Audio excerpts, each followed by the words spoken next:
ಶ್ರೀಂ ಶ್ರೀಮಾತ್ರೇ ನಮಃ. ಎಲ್ರಿಗೂ ನಮಸ್ಕಾರ. ನಾನು ಡಾಕ್ಟರ್ ಅನಸೂಯ ರಾಜೀವ್. 2026ನೇ ಇಸ್ವಿಯ ಹೊಸ ವರ್ಷದ ಹಾರ್ದಿಕ ಶುಭಾಶಯಗಳು. ಕಡೆಯ ರಾಶಿಯಾಗಿರ್ತಕ್ಕಂತಹ ಮೀನರಾಶಿಯ ವರ್ಷ ಭವಿಷ್ಯವನ್ನು ಹೇಳ್ತಾ ಇದ್ದೀನಿ. ಮೀನರಾಶಿಯವರು ಈ ವರ್ಷ ಉತ್ತರಾರ್ಧದಲ್ಲಿ ಬಹಳ ಚೆನ್ನಾಗಿರ್ತಾರೆ. ಈಗ ಏನಾಗುತ್ತೆ ಅವ್ರಿಗೆ ಅಂತಂದರೆ, ನೀವು ಎಲ್ಲಿರ್ತೀರೋ, ನೀವು ವಾಸ ಮಾಡ್ತಾ ಇರ್ತಕ್ಕಂತಹ ಊರನ್ನು ಬಿಟ್ಟು ಬೇರೆ ಕಡೆ ವಾಸ ಮಾಡ್ತಕ್ಕಂತಹ ಒಂದು ಸಂಭವ ತುಂಬ ಇದೆ. ಕೆಲಸ ನಿಮಿತ್ತವಾಗಿ ಹೋಗಬಹುದು, ಅಥವಾ ಮದುವೆ ಮಾಡ್ಕೊಂಡು ಹೊಟ್ಟೋಗ್ಬಿಡ್ಬೋದು. ಒಟ್ಟಿನಲ್ಲಿ ನೀವಿರೋ ಜಾಗದಿಂದ ಬೇರೆ ಕಡೆ ಹೋಗ್ತಕ್ಕಂತಹ ಸಂಭವಗಳು ಜಾಸ್ತಿ ಇದೆ. ಮತ್ತು ಏನಾಗುತ್ತೆ, ಹಾಗೆ ಬಿಟ್ಟು ಹೋಗೋದ್ರಿಂದ ಕುಟುಂಬದ ಸೌಖ್ಯ ಇದೆಯಲ್ಲ ಅದು ಕಡಿಮೆ ಆಗುತ್ತೆ. ಅದರಿಂದ ವಂಚಿತರಾಗ್ಬಿಡ್ತೀರಾ. ಸ್ವಲ್ಪ ಅದು ನಿಮಗೆ ಮನಸ್ಸಿಗೆ ಬೇಜಾರಾಗ್ತಕ್ಕಂಥದ್ದು. ಸರ್ಕಾರದಿಂದಲೂ ಅಷ್ಟೇ ಕೂಡ ನಿಮಗೆ ಆಗಬೇಕಾಗಿರೋದು ಒಂದು ಪ್ರಮೋಷನ್ ಆಗಲಿ ಅಥವಾ ಏನಾದ್ರು ಒಂದು ಅನುಕೂಲಗಳಾಗಬೇಕಾಗಿರುತ್ತಲ್ವ, ಅದು ಯಾವುದೂ ಕೂಡ ನಿಮಗೆ ಈ ಒಂದು 4 ತಿಂಗಳು ಜೂನ್ 1 ತನಕ ನಿಮಗೆ ಸ್ವಲ್ಪ ಪೋಸ್ಟ್ಪೋನ್ ಆಗೋದಿಲ್ಲ. ಕೆಲಸದಲ್ಲೂ ಅಷ್ಟೇ, ನೀವೇನೇ ಕೆಲಸ ಮಾಡಿದ್ರೂ ಈ ಸೀನಿಯರ್ಸ್ ಇರ್ತಾರಲ್ಲ, ಅವರಿಂದ ಬಯಸ್ಕೋಬೇಕಾಗಿ ಬರ್ತಕ್ಕಂಥದ್ದು ಆಗತ್ತೆ. ಹಣಕಾಸಿನ ವಿಷಯದಲ್ಲೂ ಅಷ್ಟೊಂದು ಅನುಕೂಲತೆಗಳು ಇರೋದಿಲ್ಲ. ನಾನು ನಿಮಗೆ ಮೇ 8 ತನಕ ಮಾತ್ರ ಇದನ್ನು ಹೇಳ್ತಾ ಇರೋದು. ಆನಂತರ ಮೇ 31 ನಂತರ ಅಂದರೆ ಜೂನ್ 1 ತಾರೀಕಿಂದ ನಿಮಗೆ ಏನಾಗುತ್ತೆ ಅಂದರೆ, ನೀವೇನೇನು ಇಷ್ಟು ಕಷ್ಟಪಟ್ಟಿರ್ತೀರ 5 ತಿಂಗಳುಗಳ ಕಾಲ ಎಲ್ಲವೂ ಮಾಯ ಆಗುತ್ತೆ ಅಂತಲೇ ಹೇಳ್ಬೋದು. ಯಾಕೆಂದರೆ ಉಚ್ಚ ಸ್ಥಿತಿಯಲ್ಲಿ ಗುರುವಿನ ಒಂದು ಪ್ರವೇಶ ಕರ್ಕಾಟಕ ರಾಶಿಗೆ ಆಗೋದ್ರಿಂದ, ಲಗ್ನಾಧಿಪತಿ ಅಂದರೆ ರಾಶ್ಯಾಧಿಪತಿಯಾದ ಗುರು ಪಂಚಮಕ್ಕೆ ಹೋಗಿ ನಿಮಗೆ ಬಹಳ ಅದ್ಭುತವಾಗಿರ್ತಕ್ಕಂಥ ಬದಲಾವಣೆಯನ್ನು ತಂದುಕೊಡ್ತಾನೆ.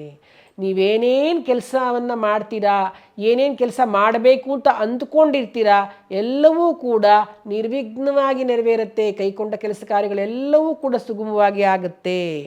ಉದ್ಯೋಗದಲ್ಲಿ ಇಷ್ಟು ದಿವಸ ಬೈತಿರ್ತಾರಲ್ಲ, ಅದೆಲ್ಲ ಹೋಯಿತು. ನಿಮಗೆ ಏನು ಬಡ್ತಿ ಸಿಗುತ್ತೆ, ಸ್ಥಾನಮಾನ ಸಿಗುತ್ತೆ, ನಿಮ್ಮ ಕೆಲಸವನ್ನು ಗುರುತಿಸ್ತಾರೆ. ವ್ಯಾಪಾರದಲ್ಲೂ ಕೂಡ ಅಭಿವೃದ್ಧಿ ಉಂಟಾಗುತ್ತೆ, ಒಳ್ಳೆಯ ಆದಾಯ ಬರ್ತಕ್ಕಂಥದ್ದು. ಹಣಕಾಸಿನ ವಿಷಯದಲ್ಲೂ ಯಾವುದೇ ರೀತಿಯ ತೊಂದರೆ ಇರೋದಿಲ್ಲ. ಮನೆಯಲ್ಲೂ ಕೂಡ ಶುಭ ಕಾರ್ಯಗಳು ನೆರವೇರ್ತಕ್ಕಂಥದ್ದು. ಅವಿವಾಹಿತರು ಯಾರು ಮದುವೆ ಆಗದಿದ್ದವರಿಗೆಲ್ಲ ಕಂಕಣ ಭಾಗ್ಯ ಒದಗಿ ಬರುತ್ತೆ. ಮಕ್ಕಳಿಲ್ಲದವರಿಗೆ ಮಕ್ಕಳಾಗ್ತಕ್ಕಂಥದ್ದು ಮುಂತಾದ ಶುಭ ಫಲಗಳು. ಮತ್ತು ನೀವು ಒಂದು ವೆಹಿಕಲ್ ತೊಗೊಳ್ತಕ್ಕಂಥದ್ದಾಗಲಿ ಅಥವಾ ಸೈಟ್ ತೊಗೊಳ್ಳೋದಾಗಲಿ ಅಥವಾ ಒಡವೆ ವಸ್ತ್ರಗಳನ್ನು ತೆಗೆದುಕೊಳ್ಳೋದಾಗಲಿ ಇವೆಲ್ಲ ಮಾಡ್ತಕ್ಕಂತಹ ಕಾಲ. ಇನ್ನು ನಿಮಗೆ ಏನಾಗುತ್ತೆ, ಶನಿ ನಿಮ್ಮ ಮನೆಯಲ್ಲೇ ಇರೋದ್ರಿಂದ, ಅಂದರೆ 7.5 ನಿಮಗೆ ಸ್ಟಾರ್ಟ್ ಆಗಿದೆ. ಶನಿ ನಿಮ್ಮ ಮನೆಯಲ್ಲೇ ಇರೋದ್ರಿಂದ ನಿಮಗೆ ಸ್ವಲ್ಪ ಸೋಂಬೇರಿತನ ನಿಮಗೆ ತುಂಬ ಬಾಧಿಸ್ತಾ ಇರುತ್ತೆ ಅಂತಲೇ ಹೇಳ್ತಾರೆ. ಯಾಕೆಂದರೆ ನಿಮಗೆ ಸರಿಯಾಗಿ ಡಿಸಿಷನ್ ತೊಗೊಳಕ್ಕಾಗಲ್ಲ. ಇಷ್ಟೆಲ್ಲ ಇರುತ್ತೆ. ನಾನು ಆ 5 ತಿಂಗಳು ನೀವು ಕಷ್ಟಪಟ್ಟಿರ್ತೀರಲ್ಲ, ಈಗ ಸುಖ ಬಂದಾಗ ನಾನು ಇದು ಮಾಡೋದು ಸರಿನೋ ಸರಿ ಇಲ್ವೋ, ಸರಿನೋ ಸರಿ ಇಲ್ವೋ, ಬರೀ ಇದೇ ಕನ್ಫ್ಯೂಷನಲ್ಲೇ ನೀವು ಇರ್ತೀರ. ಹಾಗಾಗಿ ದೃಢವಾದ ನಿರ್ಧಾರವನ್ನು ತೆಗೆದುಕೊಳ್ಳೋದನ್ನು ಕಲ್ತ್ಕೊಳ್ಬೇಕು. ಫಸ್ಟ್ ಆ ಕೆಲಸ ಮಾಡಬೇಕು. ಆಮೇಲೆ ಸರಿಯಾದ ಸಮಯಕ್ಕೆ ನೀವು ಊಟ ತಿಂಡಿಯನ್ನು ಮಾಡದೆ ಒಂದು ಗ್ಯಾಸ್ಟ್ರಿಸೈಟಿಸ್ ಜಾಸ್ತಿ ಆಗಿ ಅದರಿಂದ ನಿಮಗೆ ತಲೆನೋವು, ಒಂಥರ ಏನೋ ಮೈಕೈ ನೋವು, ಈ ಥರದ್ದು ನಿಮಗೆ ಸಮಸ್ಯೆಗಳು ನಿಮ್ಮನ್ನು ವರ್ಷ ಪೂರ್ತಿ ಬಾಧಿಸ್ತಕ್ಕಂಥದ್ದು ಆಗುತ್ತೆ. ಆಮೇಲೆ ನಿಮ್ಮ ಕೆಲಸ ನಿಮಿತ್ತ ದೂರ ಪ್ರಯಾಣಗಳನ್ನು ಮಾಡ್ತಕ್ಕಂಥದ್ದು. ದೂರ ಪ್ರಯಾಣಗಳನ್ನು ಮಾಡೋದ್ರಿಂದ ನಿಮಗೆ ಅದರಿಂದನೂ ಕೂಡ ಸಾಕಾಗತ್ತಪ್ಪ, ಏನಪ್ಪ ಒಂಥರ ಹಾಗೆಲ್ಲ ಅಂದ್ಕೋಬೇಡಿ. ಯಾಕೆಂದರೆ ಕೆಲಸ ಕಾರ್ಯಗಳೆಲ್ಲ ಸುಗಮವಾಗಿ ನಡೆಯೋದ್ರಿಂದ ಲೇಸಿನೆಸ್ನ ಬಿಟ್ಬಿಟ್ಟು, ಶನಿಯಿಂದ ಹೀಗೆಲ್ಲ ಆಗುತ್ತೆ, ಅದನ್ನೆಲ್ಲ ಬಿಟ್ಬಿಟ್ಟು ನೀವು ನಿಮ್ಮ ಕೆಲಸಗಳಲ್ಲಿ ಮುಂದುವರಿಬೇಕು. ಅದಕ್ಕೋಸ್ಕರನೇ ಈಗ ನೀವು ಮಾಡಬೇಕಾಗಿರೋದು ಶನಿ ಶಾಂತಿ. ಶನಿ ಶಾಂತಿ ಮಂತ್ರವನ್ನು ಪ್ರತಿನಿತ್ಯ ಪಠಿಸ್ತಕ್ಕಂಥದ್ದು, ನವಗ್ರಹ ದೇವಸ್ಥಾನಕ್ಕೆ ಹೋಗಿ ಎಳೆದೀಪ ಹಚ್ಕೊಂಡು ಬರ್ತಕ್ಕಂಥದ್ದು, ಪ್ರತಿನಿತ್ಯ ದಿನಕ್ಕೆ 3 ಬಾರಿ ಆದರೂ ಶನಿ ಒಂದು ನವಗ್ರಹ ಮಂತ್ರವನ್ನು ಹೇಳ್ಕೊಳ್ತಕ್ಕಂಥದ್ದು. ಹೀಗೆಲ್ಲ ಮಾಡ್ಕೊಂಡು ಬರೋದ್ರಿಂದ ನಿಮಗೆ ಈ ಒಂದು ಲೇಸಿನೆಸ್ಸು, ಡಿಸಿಷನ್ ಮೇಕಿಂಗಲ್ಲಿ ತೊಂದರೆ ಆಗೋದು, ಈ ಎಲ್ಲ ತೊಂದರೆಗಳಿಂದ ನೀವು ಮುಕ್ತಿಯನ್ನು ಪಡಿಬಹುದು.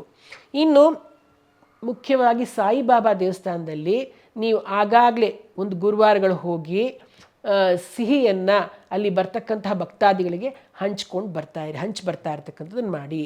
ಗುರು ರಾಘವೇಂದ್ರ ಸ್ವಾಮಿಗಳ ದೇವಸ್ಥಾನಕ್ಕೆ ಹೋಗಿ ಮಂತ್ರಾಕ್ಷತೆಯನ್ನು ತೆಗೆದುಕೊಂಡು ನಿಮ್ಮ ಪರ್ಸ್ನಲ್ಲಿ ಯಾವಾಗಲೂ ಇಟ್ಟುಕೊಂಡಿರಿ.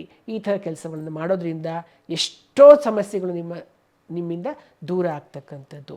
ಇನ್ನು ಮೀನರಾಶಿಯಲ್ಲಿ ಬರ್ತಕ್ಕಂಥ ನಕ್ಷತ್ರಗಳು ಯಾವುದಪ್ಪ ಅಂತಂದರೆ ಪೂರ್ವಭಾದ್ರ 4ನೇ ಪಾದ, ಉತ್ತರಾಭಾದ್ರ ನಕ್ಷತ್ರ ಹಾಗೂ ರೇವತಿ ನಕ್ಷತ್ರ. ಪೂರ್ವಭಾದ್ರ ನಕ್ಷತ್ರದವರು ಗುರುಗಳ ಆರಾಧನೆಯನ್ನು ಮಾಡಬೇಕು. ಯಾವ ಗುರುವಿನ ದೇವಸ್ಥಾನಕ್ಕಾದರೂ ಸರಿ, ಪ್ರತಿ ಗುರುವಾರ ಹೋಗಿ ದರ್ಶನ ಮಾಡಿಕೊಂಡು ಬರ್ತಕ್ಕಂಥದ್ದನ್ನು ಮಾಡಿ, ಗುರುವಿನ ಸ್ತೋತ್ರವನ್ನು ಹೇಳ್ಕೊಳ್ತಾ ಬನ್ನಿ, ಅನುಕೂಲ ಆಗುತ್ತೆ.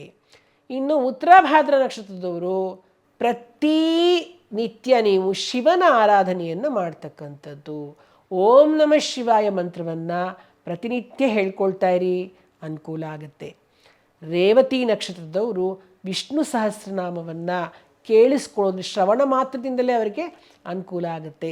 ಪ್ರತಿನಿತ್ಯ ಬೆಳಿಗ್ಗೆ ಎದ್ದಾಗ ವಿಷ್ಣು ಸಹಸ್ರನಾಮವನ್ನು ಕಿವಿಯಲ್ಲಿ ಕೇಳಿಸ್ಕೊತಾ ಇರಬೇಕು. ಅಷ್ಟು ಮಾಡಿ, ನಾನು ಪಠಿಸಿ ಅಂತಲೂ ಹೇಳೋದಿಲ್ಲ, ಕೇಳಿಸ್ಕೊತಾ ಇದ್ದರೆ ಸಾಕು, ನಿಮಗೆ ತುಂಬ ನಿಮ್ಮ ಜೀವನದಲ್ಲಿ ಬದಲಾವಣೆಗಳು ಕಂಡುಬರುತ್ತೆ.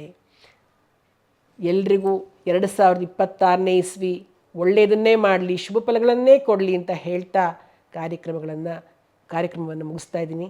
ಧನ್ಯವಾದಗಳು.